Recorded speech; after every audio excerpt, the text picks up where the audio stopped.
Durante esta semana, eu estava preparando essa mensagem e ela mexeu muito comigo. Espero que fale de novo e também que fale com você. O que nós cremos sobre Deus e a Santíssima Trindade? Nós estamos numa série de estudos sobre os fundamentos da nossa fé.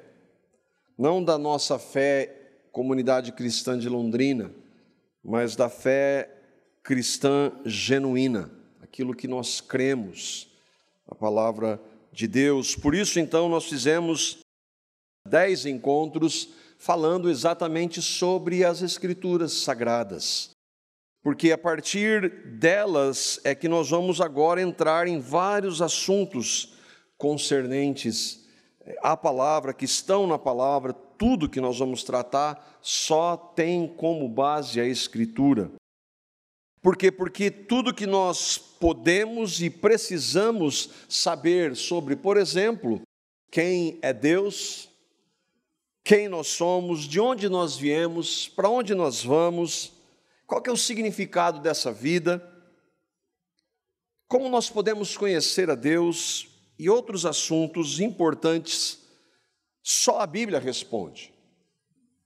Só a palavra de Deus, que é a nossa única regra de fé daquilo que cremos e de prática como vivemos, é que tem as verdadeiras ou a verdadeira resposta sobre essas questões.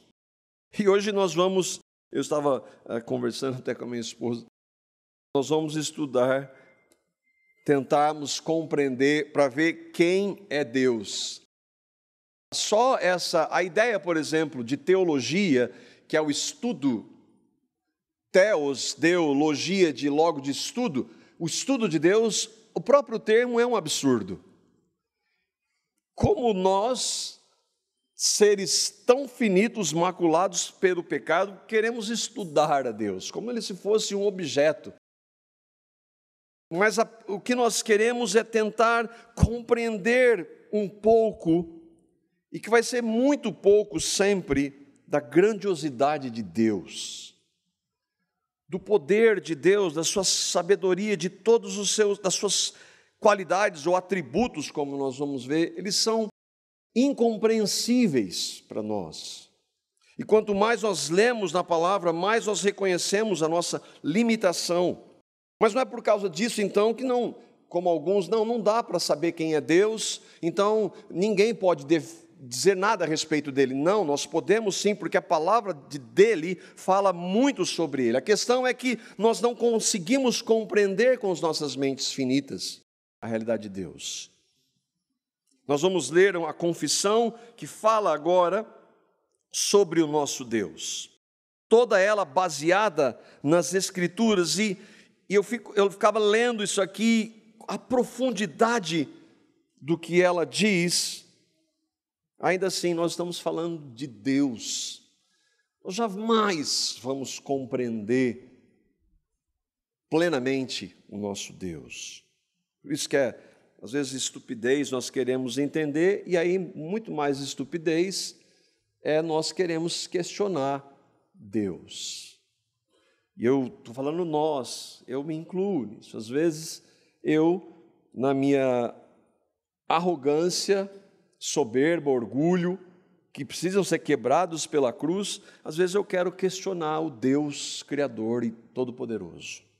Mas vamos ler então a confissão. Eu vou ler aqui pausadamente e procurar meditar. Eu quero que você acompanhe, aí vou projetar comigo para ver essa descrição baseada na Escritura de quem é o nosso Deus. Diz assim: o Senhor nosso Deus é somente um, o Deus vivo e verdadeiro, cuja subsistência está em si mesmo e provém de si mesmo, e infinito em seu ser e perfeição, cuja essência por ninguém pode ser compreendida senão por Ele mesmo. Só Deus pode compreender a sua essência. Ele é um espírito puríssimo, invisível, sem corpo, membros ou paixões. O único que possui a imortalidade, habitando em luz inacessível, a qual nenhum homem é capaz de ver. Ele é imutável, imenso, eterno, incompreensível, todo-poderoso, em tudo infinito, santíssimo, sapientíssimo, completamente livre e absoluto, operando todas as coisas segundo o conselho da sua própria vontade, que é justíssima e imutável, e para a sua própria glória. Amantíssimo, gracioso, misericordioso, longânimo, abundante em verdade e benignidade, perdoando a iniquidade, a transgressão e o pecado, o recompensador daqueles que o buscam diligentemente, contudo, justíssimo e terrível em seus julgamentos, odiando todo o pecado, e que de modo nenhum inocentará o culpado. Todos esses números pequenininhos aí, que vem após a frase, eles indicam textos da palavra que fundamentam essas definições. Hoje nós vamos ver apenas os 2 primeiros pontos. O Senhor nosso Deus é somente um, o Deus vivo e verdadeiro. Se nós cremos em Cristo, quando nós olhamos para essa compreensão de irmãos que a escreveram há mais de 300 anos, de homens piedosos que viviam num contexto de perseguição daqueles que creram em Cristo, que escreveram isso por algum tempo, meditando nas Escrituras, não dá para nós não vermos como o nosso Deus é grandioso e como nós, às vezes, querendo entendê-lo e compreender como Ele faz, a nossa reação deve ser de nos colocar no chão e reconhecermos que nós não temos a menor condição de compreender Deus plenamente. Todos esses atributos são palavras que são usadas para caracterizar algo ou alguém. Poderíamos usar ou as suas características ou as suas qualidades, as qualidades de Deus. Todos esses atributos, que Ele é amantíssimo, sapientíssimo, é um espírito puro, Ele é perfeito, Ele sabe todas as coisas, Ele é eterno, Ele não muda, Ele faz tudo para a sua vontade. Todos esses atributos, eles estão baseados na palavra de Deus, como nós vamos ver em alguns encontros que eu espero possamos ter. Mas a questão é, qual a reação, ou que reações esses atributos provocam em você? Quando você vê estas verdades sobre Deus, o que elas provocam? Quando eu leio isso, uma das reações é dizer: Senhor, tem misericórdia de mim. Diante da sua grandiosidade, do seu poder, da sua santidade, da sua justiça, quantas vezes eu, mesmo cristão, não questionei e não questiono como Deus age, o que Deus faz. Quando eu não entendo a partir de uma perspectiva tão limitada, querer questionar como Deus governa o seu universo, como Ele faz e como Ele cumpre a sua vontade, como Ele estabelece os seus decretos, por que Ele estabelece os seus decretos, por que Ele faz assim ou assado. Quando eu olho para isso, todas essas questões elas devem cair por terra para dizer: Senhor, quem sou eu para querer questionar o Deus do universo? Deve ser uma reação de clamar misericórdia, de humilhação. E se nós pudéssemos ver vários homens descritos na Escritura, quando eles se viram frente a frente com Deus, essa foi a reação deles. Nós cremos nesses atributos. Totalmente neles nós não duvidamos, nós não questionamos, nós às vezes não entendemos. Às vezes, ou muitas vezes não entendemos, mas eles descrevem o Deus, o único Deus, o Deus da Bíblia. Nenhum homem nunca vai poder compreender plenamente isso. Nunca. Nem o homem mais santo da história vai poder compreender plenamente Deus. Ele é o Deus da Bíblia. E aí entra uma questão muito importante para nós. Esse Deus inspirou a Bíblia. Portanto, a sua palavra, a Bíblia reflete tudo o que ele é. E aí então nós questionarmos a Escritura, como muitos têm feito hoje, inclusive evangélicos. Falta de temor diante de Deus. Aqueles que dizem que a Bíblia tem erros, aqueles que dizem que ela tem filosofias distorcidas de homens. Isso é, no mínimo, falta de temor a Deus. O Senhor nosso Deus é um só, o Deus verdadeiro, o único Deus. E aqui a gente já vê algo muito claro. Não existem outros deuses. Não existe nenhum outro Deus. E se nós olharmos na história, não existem os deuses do Egito, não existem os deuses da Grécia, não existem os deuses de Roma. Alá, o Deus do islamismo, não é Deus. Nem os milhões de deuses do hinduísmo. O único Deus que existe é o Deus descrito na Bíblia. Não há outros deuses.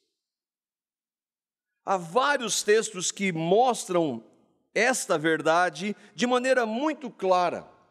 Muitos textos. A confissão traz alguns deles, mas nós poderíamos ir para vários outros. Por exemplo, 1 Coríntios. Ali Paulo está falando com os cristãos daquela cidade. E Corinto era uma das cidades mais importantes na época do Império Romano, era uma cidade portuária e era uma cidade onde havia muitos deuses e havia templos de adoração a falsos deuses, muita promiscuidade naquela cidade. E ali então alguém um dia vai e prega o Evangelho e pessoas creem no Evangelho e ali começa então a igreja de Cristo. Paulo escreve esta carta e lembremos, ela é palavra de Deus, portanto é inspirada e sem erro, e Deus está usando Paulo para falar para aqueles irmãos da cidade de Corinto. E na passagem ele vai falar sobre comer carnes sacrificadas a ídolos, ou carnes sacrificadas a deuses. 1 Coríntios capítulo 8, os versículos 4 a 6. Havia uma pergunta ali, era se os cristãos poderiam ou não comer carnes que eram sacrificadas a deuses, a ídolos. Porque eram oferendas que eram feitas ali, e Paulo então vai tratar com aqueles irmãos sobre isso. E nós vamos ver que o que Deus está dizendo por meio de Paulo em relação a esses outros deuses. Diz assim o texto. Paulo está respondendo àqueles irmãos aquela dúvida, ele diz, em relação ao alimento sacrificados aos ídolos ou aos deuses, sabemos que o ídolo não significa nada no mundo e que só existe um Deus. Pois mesmo que haja os chamados deuses, quer no céu, quer na terra, como de fato há muitos deuses e muitos senhores, para nós, porém, há um único Deus, o Pai, de quem vêm todas as coisas e para quem vivemos, e um só Senhor, Jesus Cristo, por meio de quem vieram todas as coisas e por meio de quem vivemos. Então Paulo está sendo claro, ele falou, o ídolo, esse Deus, ele não é nada. Por quê? Porque só existe um Deus. Mesmo que haja pessoas que adorem esses deuses, eles não são deuses. É isso que ele está dizendo. Como de fato há muitos deuses e muitos senhores, não é que haja, é que pessoas chamam aquilo que não é Deus de Deus. Só há um Deus, um único Deus, e o Deus que é descrito na Escritura. Alguns irmãos estavam pensando, eu não vou comer carne sacrificada a deuses, pode fazer mal. Vai desagradar o meu Deus. Seria como você chegar lá num terreiro, ou numa encruzilhada, pegar uma galinha que está viva lá e não vou comer, aproveitar. Qual é o problema? Não tem nenhum problema. Aquela galinha vai dizer, não, se você conseguir pegar ela viva e poder depois, né? Eu estou vendo até umas expressões meio de nojo, como é que aquilo, como se aquilo representasse alguma coisa. Aquilo lá é para oferecer para espíritos, para contato com os mortos, isso existe também. O que aquilo lá é? Nada. Mas aqueles irmãos estavam preocupados com aquilo. E Paulo está dizendo, irmãos, não existem Deus. Ele vai tratar, é claro, que por causa da limitação de alguns que se escandalizavam, assim, por causa do irmão mais fraco, é melhor você não comer. Mas não é que aquilo lá tem algum poder que seja Deus. Se não tiver nenhum irmão que nem problema, pega a galinha lá e vamos fritar, vamos comer. Não tem problema nenhum. Então Paulo está dizendo, e ele está sendo claro, não há deuses, mesmo que alguns os chamem assim. Não existem deuses, há um único Deus. E não há um outro Deus, por exemplo, do islamismo, Alá é o nosso Deus. Não, Alá não é Deus. Há um único Deus, o Deus descrito na Bíblia. O resto, portanto, é falso. É simples assim, de acordo com a Escritura. Aí alguns vão trazer essas questões. Mas e, por exemplo, quando o sobrenatural acontece com esses deuses? Porque claro que há. Há situações inexplicáveis com falsos deuses. Se acontece o sobrenatural, não significa que haja uma divindade por trás daquilo? Não. Não uma divindade. Uma potestade? Pode ser, mas não uma divindade. O que pode acontecer? Ser uma ilusão. A pessoa está tão propensa a acreditar naquilo que ela então abre a sua mente, ela acaba acreditando em uma ilusão. Pode ser, e aí sim, por isso uma potestade do mal, pode ser espíritos malignos, que agem em nome de espíritos bons, que agem em nome de deuses. Isso acontece de acordo com a Escritura. E o mais incrível é que pode ser, inclusive, o próprio Deus por trás daquilo. Onde está isso? Nós já tratamos, a palavra diz que Deus, em Deuteronômio capítulo 3, versículo 3, nós não vamos ler, só quero mencionar. Deus prova aqueles que professam o nome dele, para ver se eles os amam de todo o coração, usando falsos profetas. Então Deus pode usar, sim. E os santos, por exemplo, eles podem fazer, espíritos podem fazer sinais, eles não têm poder. O que tem por trás é uma ilusão, é um espírito demoníaco, ou é o próprio Deus testando e provando.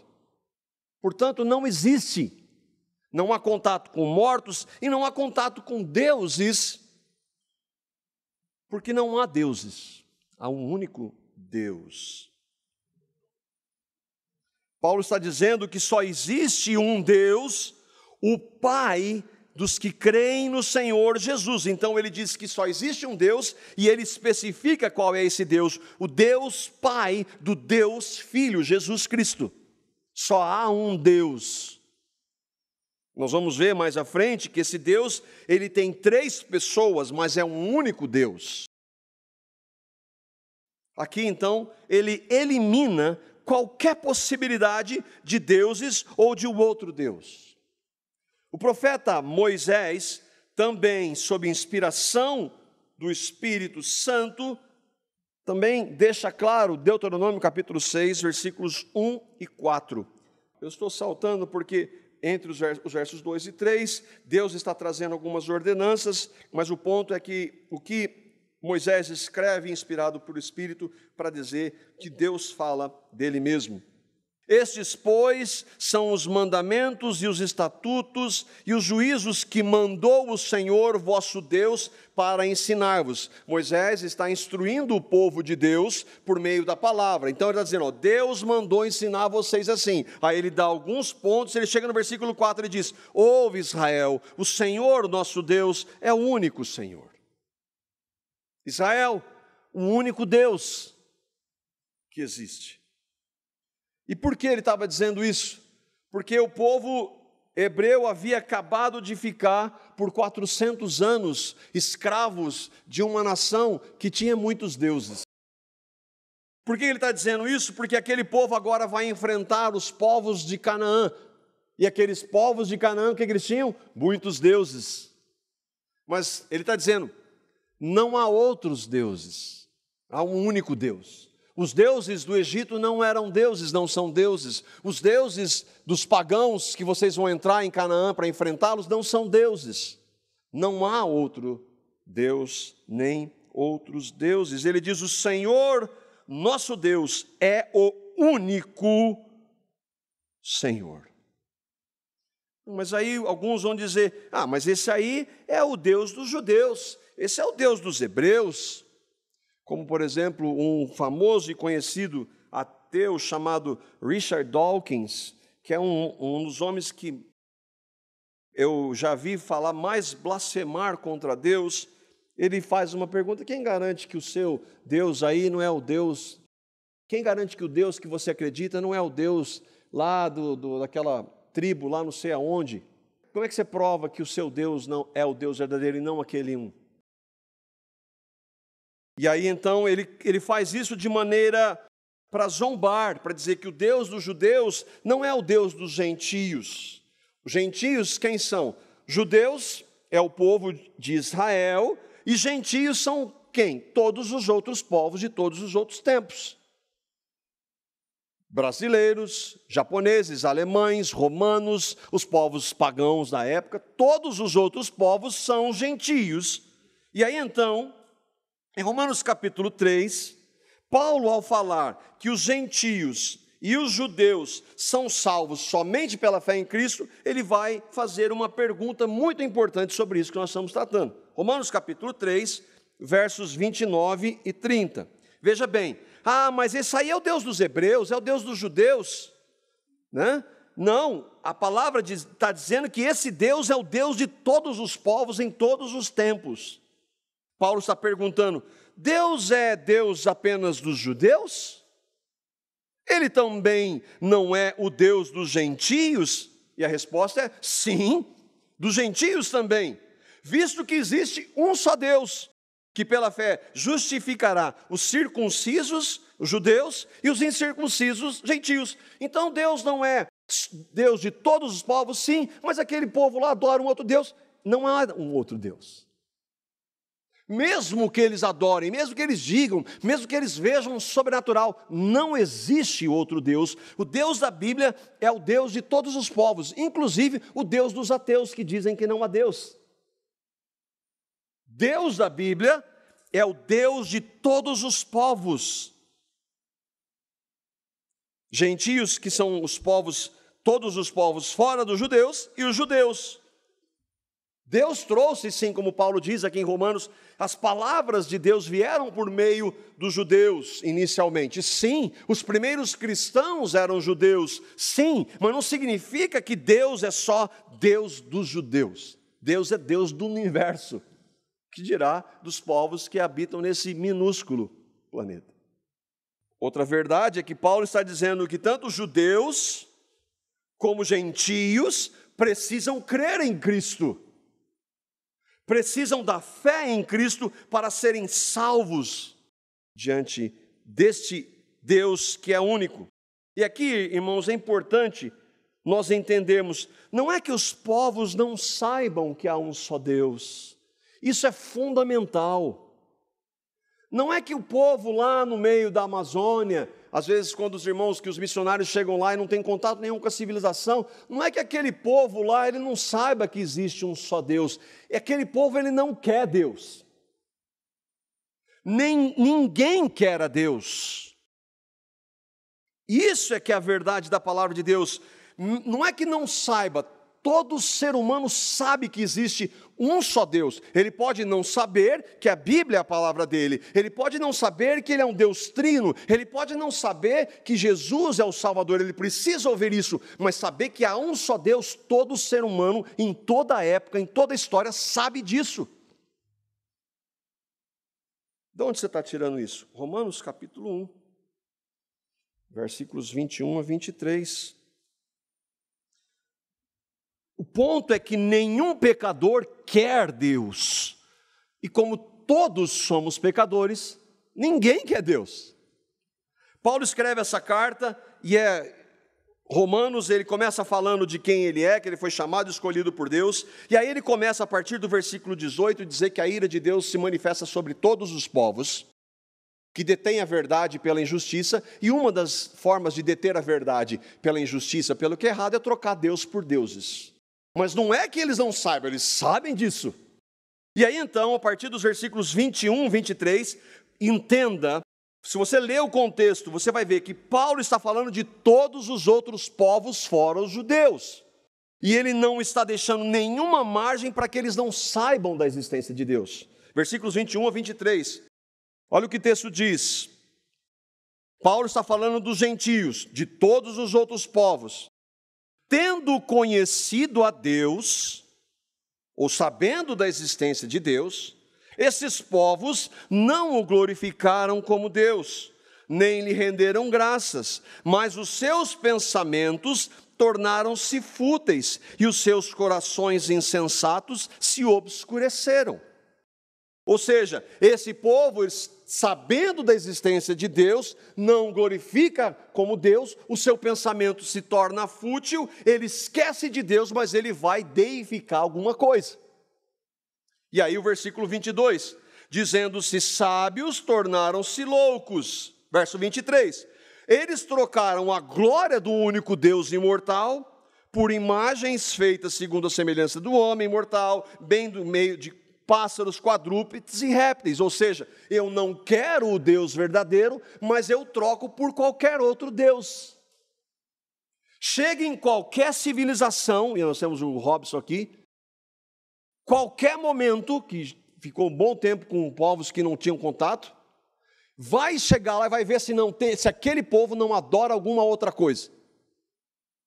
Eles adoram. E aí as imagens, pássaros, quadrúpedes e répteis, o próprio homem. Não é que não saiba da existência de Deus, diz, eu não quero a Deus, mas eu vou substituí-lo por alguma outra coisa. Com isso, fica claro que todos são absolutamente responsáveis por rejeitar a Deus. O único Deus, então, está afirmando que todo idólatra de deuses sabe que esses deuses são falsos. Mas ele acredita tanto naquilo, mas isso não isenta de saber isso, porque a Bíblia está dizendo que ele sabe que há um Deus, mas ele troca esse Deus por tudo quanto é coisa. Os animistas que adoram árvore, adoram a natureza, eles estão substituindo Deus para a natureza. Aqueles que adoram imagem, que se prostram de imagens, aqueles que adoram deuses, que homens que se dizem deuses. Então, todas as formas de trocar a glória de Deus, que é um só, e que todo mundo sabe. Agora, as razões para que cada um faz isso e para que um engano venha, variam. Nós não podemos entrar e saber, porque cada um tem a sua razão. Mas o fato é que, por trás dessa razão, ninguém quer Deus. Porque não há ninguém que busque a Deus de acordo com a palavra. E eu não busco a Deus, mas eu preciso de alguma divindade, que não é divindade. Por que você está dizendo? Não é, Paulo está dizendo, eles tendo conhecido a Deus, ou sabendo, o versículo 20 diz que eles são indesculpáveis, sabendo de maneira indesculpável que há um só Deus, eles trocam, não glorificam a Deus, eles trocam a glória de Deus, e aí vão adorar tudo quanto é coisa, que não são deuses, e que essas pessoas entendam, elas não são inocentes. Não há inocentes no ser humano depois da queda. Não há inocentes.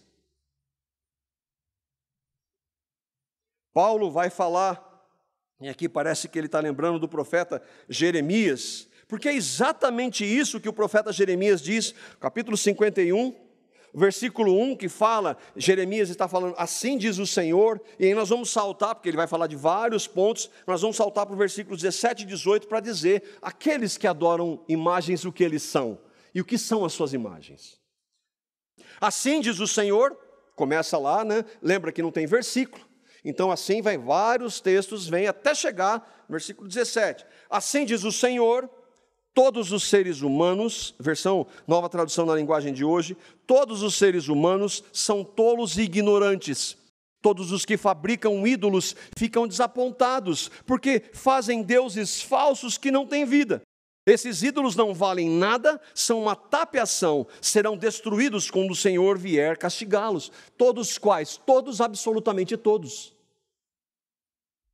Inclusive, quando eu mesmo, por exemplo, quantas vezes não me joelhei diante de uma suposta imagem desse tamanho, que era de Aparecida, e que a Maria, mãe do Senhor, não tem nada a ver com aquilo. A Maria, cheia de graça, mulher escolhida por Deus, não porque ela fosse alguém boa, porque não há ninguém, ela cheia de graça creu em Cristo e foi salva. Mas quando alguns dizem fazem imagens dela, fazem imagens de santos ou de deuses, essas imagens elas não têm vida. E as pessoas são responsáveis por fazer isso. Eu não podia dizer que eu não sabia disso, porque eu sei que há um só Deus. Outro atributo de Deus. Esse Deus, a sua subsistência está em si mesmo e provém de si mesmo. O que ele quer dizer com isso? Subsistência é o que é necessário para existir. O que algo precisa para existir? Bom, Deus não precisa de nada para existir. Diferente do quê? De tudo o resto. Diferente de absolutamente tudo que existe, Deus não precisa. Não depende de nada nem de ninguém. Absolutamente tudo que existe, seja físico, como os nossos corpos, como a matéria, ou seja metafísico, que vá além do físico, que seja espiritual, tudo que existe, e há realidades espirituais, tudo que existe um dia foi criado. Criado por quem? Por Deus. Portanto, depende de Deus. E não somente dependeu para existir, como depende para existir agora, para ser criado como para existir. Romanos capítulo 4. Paulo está falando aqui da soberania de Deus em Abrão. Às vezes as pessoas, Abraão, um homem de Deus. Abrão era um pagão, adorava falsos deuses, sabia disso. E se Deus não fosse lá e pegar, ele deixasse ele ia continuar a morrer para o inferno. Deus, então, eu quero esse homem. Eu, Deus, vou escolhê-lo, não que ele me queira. Ele não queria, ele era um pagão. Ainda que descendente, lá a partir de 7 ele era um descendente, mas ele rejeitava o Deus da Bíblia. E ele adorava outros deuses, que não são deuses, e ele sabia disso. Mas Deus, como nós vamos ver, segundo a sua vontade, ele faz tudo segundo a sua vontade, escolhe Abrão. Aí, o texto vai dizer, Romanos capítulo 4, versículo 17. Aqui Paulo está falando então que Deus escolhe, que faz a sua promessa, e aí então Paulo vai dizer o que aconteceu ali. Paulo está falando que ele fez de Abrão, depois passou a ser Abrão, pai de muitas nações. Ele diz assim, o Deus que dá a vida aos mortos e chama à existência coisas que não existem como se existissem. E você entende isso? Lógico que não. Tudo que nós conhecemos existe. Traga algo que não existe à existência. O que você está falando? Não faço a menor ideia. Pois é, porque só Deus pode fazer isso. Deus chama à existência coisas que não existem. Então aqui, vocês estão vendo? Não é o ar, nem os coisas estão vendo. Aqui tem nada. Eu vou fazer desse nada surgir algo. Deus faz isso. Deus não depende de nada nem ninguém. diferentemente de nós. Irmãos, o que isso nos traz? Nós estamos falando de Deus. Esses são textos que falam de Deus. Nós olhamos para isso aqui, é verdade, mas você entende? Eu não consigo, a minha mente não consegue entender isso. Isso mostra a grandiosidade dele e mostra a minha gigantesca finitude. Tudo que existe agora não existia. Foi trazido à existência, eu fui ver se a conjugação do verbo trazido vai ficar feio, né? Mas está certo. Foi trazido à existência por Deus, menos Deus. Deus sempre existiu, Deus não tem começo. Você entende isso? Ninguém entende, mas o Deus da Bíblia é esse. E esse é o único Deus. Nossas mentes não entendem isso. Outro exemplo, para Moisés, quando Deus aparece a Moisés e mais uma vez vai buscar, porque ele fugiu. Ele matou o egípcio e foi embora. E se Deus não vai buscar, ele vai ficar embora para sempre. Deus então vai chamar Moisés. Êxodo capítulo 3, versos 13 e 14. E aqui para nós entendermos, quando Moisés pergunta mas tem tanto Deus lá no Egito, a hora que o senhor falar, eu vou falar o nome de quem? Qual Deus? Moisés perguntou, Deus está falando para ele, você vai lá libertar meu povo, Moisés. Você está escondendo? Eu sou gago, você vai no meu poder, você vai lá libertar o meu povo, que eu quero. E aí ele diz assim, quando eu chegar diante dos israelitas, e lhe disser, porque os israelitas estavam debaixo da opressão dos egípcios, o Deus dos seus antepassados, Deus de Abraão, Isaac, Jacó, me enviou a vocês, eu, Moisés, eu que fugi há pouco tempo, 40 anos eu fugi. E eles vão me perguntarem, Senhor, o povo me perguntar qual é o nome dele, qual é o nome desse Deus aí que você está vindo? Que a gente conhece vários aqui, não são deuses, mas a gente conhece vários. O que eu vou dizer para eles? Disse Deus a Moisés, eu sou o que sou, e isso é que você dirá aos israelitas, eu sou, me enviou você. Como eu sou? É porque eu sou para sempre. Mas como assim? A gente vai ficar perguntando como assim, nós não sabemos. Nós sabemos que Deus Deus sempre existiu. Esse é o Deus da Bíblia. Você está entendendo porque não existe a mínima possibilidade de existir qualquer outro Deus?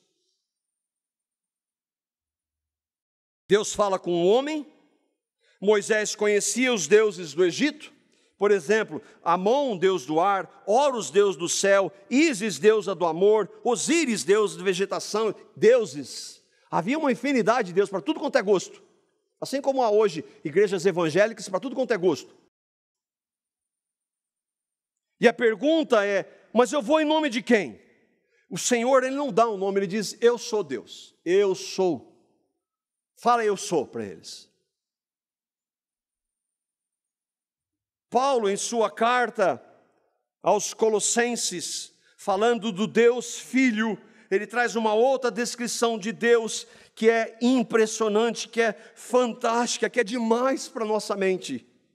Colossenses capítulo 1, versículos 16 e 17, diz assim, pois nele, Cristo, foram criadas todas as coisas, nos céus e na terra, as visíveis e as invisíveis, sejam tronos, soberanias, poderes e autoridades, todas as coisas foram criadas por Ele e para Ele, e Ele é antes de todas as coisas, e nele tudo subsiste. O que ele está falando? Da mesma coisa. Jesus, do Deus Filho, sempre existiu. Tudo subsiste, tudo depende dEle. E se Ele quiser acabar com o universo, assim Ele faz.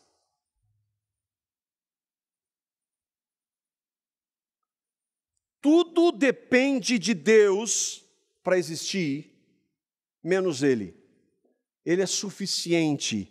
A sua subsistência está em si mesmo e provém de si mesmo. É isso que os textos da palavra dizem, e é esse o Deus que nós cremos. Um outro atributo dele, esse Deus, ele é infinito em seu ser e perfeição, cuja essência por ninguém pode ser compreendida, senão por Ele mesmo, mas como se a gente tivesse compreendido os outros pontos.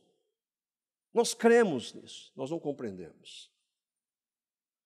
E aqui eu estava conversando com a minha esposa e com os meus filhos. Olhe para a Terra.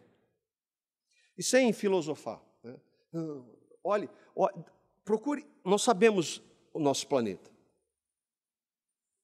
Pensa na grandiosidade e na complexidade do nosso planeta. E de que tudo que existe aqui tem uma dependência mútua. A complexidade, a harmonia, ainda que tenha sofrido consequências do pecado. A beleza, não é? O ateu diz, olha que coisa linda, mas surgiu do nada nem que ninguém quis. Ele sabe que é mentira. Olhe para o nosso planeta que está dentro do sistema solar. A gente tem os mapinhas do sistema solar. A gente não faz a menor ideia do tamanho daquilo, ainda que a gente saiba em medidas. Mas isso não entra na nossa mente. Para esse sistema solar, se o Sol se mover um pouquinho, ele estraga todo o sistema. Agora, esse sistema solar, ele está dentro de uma galáxia. Essa galáxia tem 100, no mínimo, 100 bilhões de estrelas. Dessas 100 bilhões de estrelas, 40 bilhões são do tamanho do Sol. Você tá vendo onde... Ah, mas aí já não consigo entender. Pois é, existem mais de 2 trilhões de galáxias. Num universo observável, ou seja, onde o homem consegue chegar. Deus criou isso. Deus, o único Deus, criou tudo isso. Esse é o Deus da Bíblia. Isaías capítulo 40, versículos 25 a 26. Tudo isso, irmãos, o meu desejo é, e eu quero isso para a minha vida, eu não posso questionar qualquer coisa do Deus da Bíblia. Eu não posso me opor ao Deus Todo-Poderoso que criou isso, que eu não tenho a menor ideia da dimensão, eu não tenho ideia do nosso planeta. O profeta Isaías, aí então fala dos deuses. Vamos ver, Deus está falando para o profeta Isaías, e que quando fala com Deus, ele tem medo e quer morrer. Isaías capítulo 40, versos 25 e 26, Deus então está falando para Isaías, com quem vocês vão me comparar? Esse Deus que eu acabei de dizer.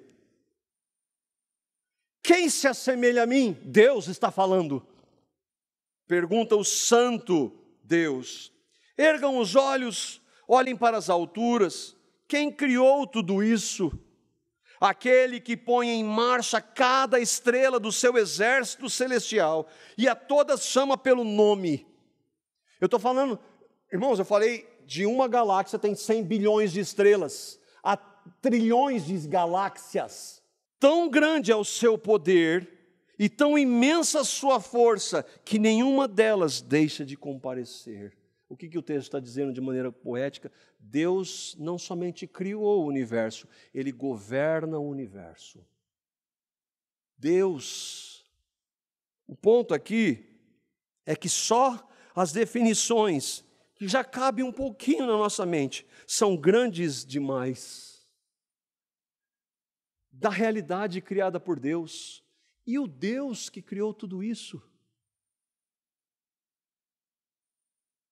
Aí você vai ouvir cientistas, papas, padres, pastores, gurus evangélicos questionando Deus. Não, isso eu não aceito. Não, esse negócio eu não concordo. Não, não é assim não. Nós estamos fazendo o quê? Blasfemando contra Deus. Querendo entender Deus, blasfemando contra Ele, se achando no direito de questionar Deus.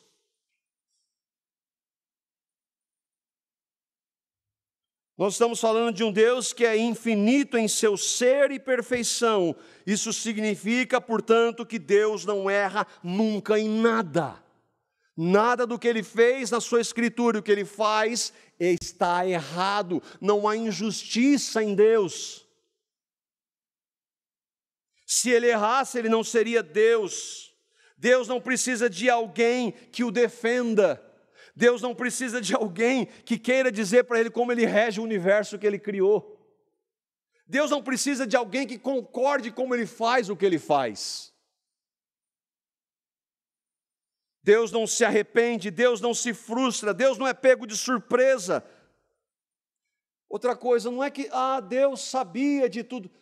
Quando você fala que Deus sabe, eu sei de algumas coisas, mas não tem nada a ver com isso. Não, não é que Deus sabe, Deus governa, Deus decreta tudo que existe. Nós não lemos? Nele tudo subsiste. Irmãos, qual é a postura nós que cremos em Cristo de nos humilharmos diante de Deus? Humilhar é pouco.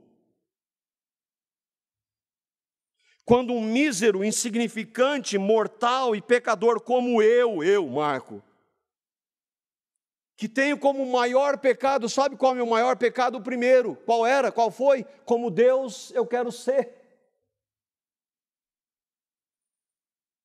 Eu quero questioná-lo, eu quero entendê-lo, eu ignoro de que ninguém pode entender a essência de Deus a não ser Ele mesmo.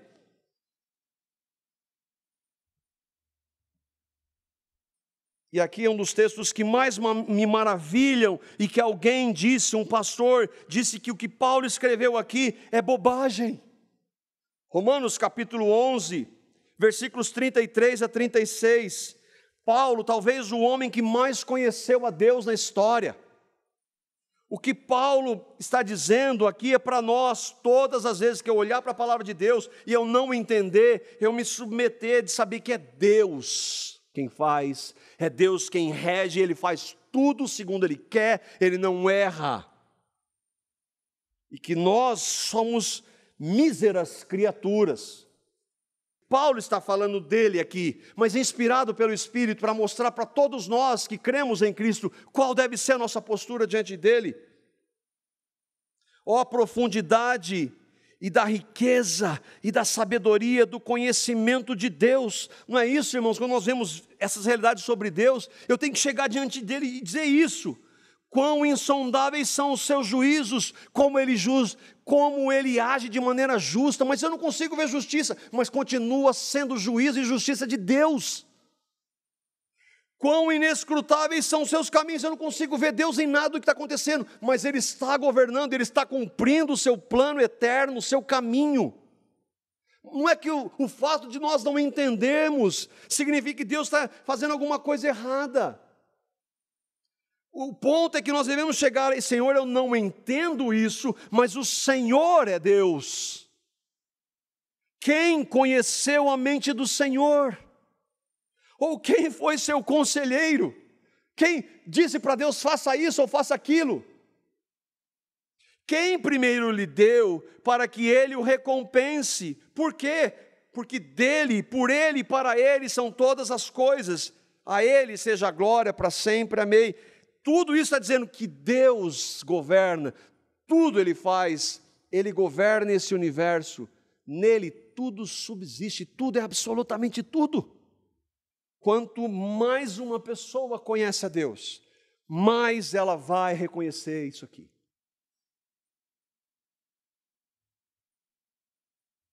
Com o que a gente pode terminar a nossa reflexão? Eu quero sugerir João capítulo 1. E aí então para nós que nós cremos, nós que vimos pouquíssimas características de Deus, quando olharmos para esse texto, e olharmos que esse Deus fez isso por pecadores. João capítulo 1, versículos 1 a 3 e o versículo 14. No princípio era o Verbo estava com Deus, o Verbo era Deus. O Verbo aí é Cristo. O princípio é o momento antes de Deus criar o universo. Porque antes do princípio não havia necessidade de tempo, porque Deus é eterno. Você entende isso? Não, mas é isso que a palavra diz. Antes de Deus criar o universo, antes dele, porque Gênesis diz, no princípio criou Deus, então ali começou o tempo. Deus está fora do tempo. Neste princípio era o verbo, Jesus, a palavra, algumas versões dizem a palavra, Cristo, Deus Filho está lá. Ele era Deus, não que ele era e não é, ele é Deus. Ele estava no princípio com Deus, sendo Deus. Todas as coisas foram feitas por ele, e sem ele nada do que foi feito se fez. Tudo que existe, absolutamente tudo que existe, foi criado por Deus. Sem ele, nada do que foi feito se fez. E o ponto é esse, verso 14. E o verbo se fez carne e habitou entre nós, e vimos a sua glória como a glória do unigênito do Pai, cheio de graça e de verdade. Deus, esse Deus, se fez homem como nós. Deus foi bebê um dia.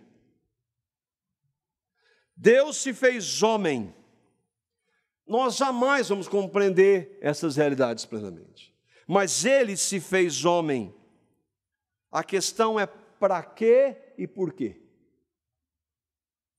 Por pecadores como eu e vocês. Esse Deus, que não depende de nada de ninguém, que poderia julgar-nos e condenar-nos justamente, Ele não está fazendo nenhuma injustiça. Esse Deus, eu vou salvar alguns. Eu vou me fazer homem, eu, Deus, Criador de todas as coisas, vou tomar a forma de um homem para salvar pecadores. Esses que não me querem, nenhum ser humano quer, eu vou para salvar esses que não me querem. Deus se fez homem. E lá na cruz, há 2000 anos, Ele levou pecados meus, todos os meus pecados, inclusive essas muitas vezes de querer questionar a Deus.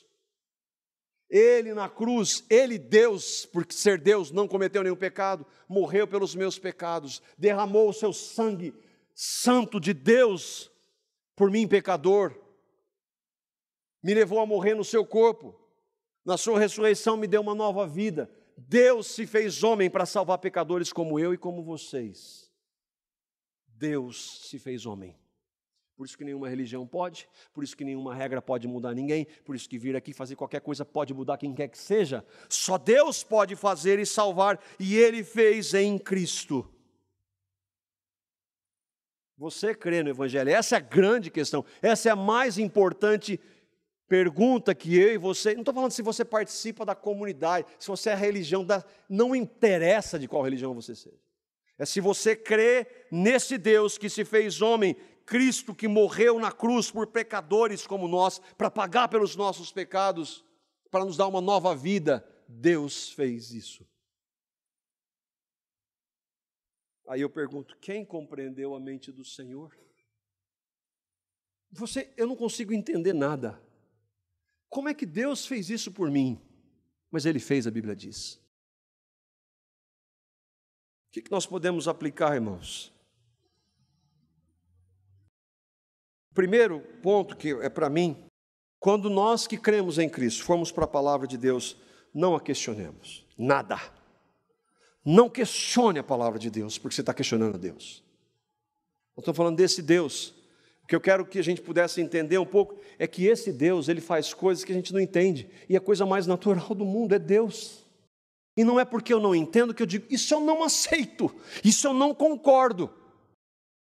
Deus está dizendo em sua palavra, então nós como cristãos que fomos salvos por Deus, não podemos dizer, eu não aceito, eu não concordo. Agora eu posso dizer sim, Senhor, há coisas que eu não entendo. Senhor, se o Senhor quiser, o Senhor pode me mostrar, mas se o Senhor não mostrar, eu vou continuar crendo e eu me humilho diante da sua palavra. E uma outra consideração, que é a mais importante para nós. Senhor, eu quero te conhecer. Eu quero conhecer o Senhor. Nós temos uma identificação teológica, irmãos, mas identificação teológica não significa nada sem o Deus que está por trás. O nosso alvo, irmãos, é conhecer a Deus. Não é conhecer textos bíblicos, decorar, saber cantar, saber algumas doutrinas. O nosso alvo é conhecer Deus. Essa deve ser a nossa oração. Senhor, eu quero te conhecer, se revele para mim, Senhor. Ele vai se revelar pela sua palavra. Senhor, eu quero te conhecer. Eu não quero conhecer o Deus do homem tal que foi um homem de Deus. Eu não quero saber que aquele homem teve uma experiência. Eu não quero ler livros, como disse o Paul Washer. Eu não quero ler livros sobre Deus. Eu quero conhecer a Deus. Todos aqueles que creram em Cristo têm a porta aberta para esse conhecimento. É por meio da palavra, mas a Bíblia não é o fim em si mesmo, é o Deus que inspirou a Bíblia. Irmãos, essa deve ser a nossa oração. Senhor, eu quero te conhecer. Quantas vezes? Todo dia. Senhor, eu quero conhecer o Senhor.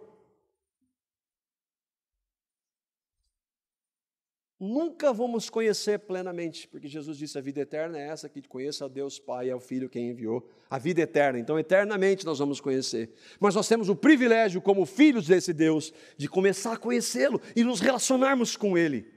Esse é o alvo da vida cristã, irmãos. Quanto mais nós conhecermos o Senhor, Ele vai governar todas as áreas da nossa vida.